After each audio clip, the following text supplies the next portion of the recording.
சித்தப்பு chicken chicken வாராலே வாராலேங்கிற மாதிரி செங் சித்தப்பு வசமா சிக்கியிருக்காப்ல. ஒட்டுமொத்த தாவேக்காவும் கடந்த ஒரு வார காலமாக இந்த மாதிரி பிடி அரசகுமார் மாட்டிக்கிட்டாரு. பிடி அரசகுமார் 5 ஆண்டு காலமாக திமுக ஆட்சியில் 100 கோடி ரூபாய்க்கு மேல வசூல் நடத்திருக்காரு. அப்ப நிச்சயமாக பள்ளிக்கல்வித்துறை அமைச்சர் மகேஷ் பொய்யாமொழிக்கு மிகப்பெரிய பங்களிப்பு இருக்கு. மகேஷ் பொய்யாமொழியுடைய 100 கோடி வசூல் அப்படின்னாங்க. உடனே லாஜிக்கா ஒரு கேள்வி வந்துச்சு. இந்த கேள்வியை கேட்ட உடனே டப்புன்னு அந்த சப்ஜெக்டே மாத்திட்டாங்க. என்னன்னா 2017 இருந்து 2021 வரைக்கும் தமிழ்நாட்டு பள்ளிக்கல்வித்துறை அமைச்சர் யாருங்க அப்படின்னு கேட்ட உடனே யாரு அப்படின்னாங்க. உங்க பக்கத்துல உட்காந்துக்கார ஒரு சாரு, அவர் யாரு செங்ஸ்புரோ காலத்துல தான் பிடி அரசகுமார் பிஜேபியில அதிமுக கூட்டணிக்குள்ள இருக்காரு.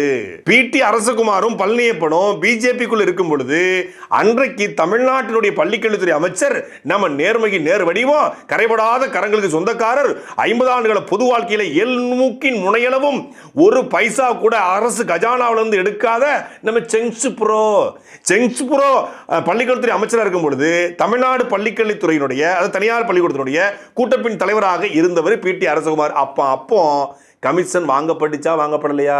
அந்த கமிஷன் செங்ஸ்புரோக்கு போச்சா போகலையா?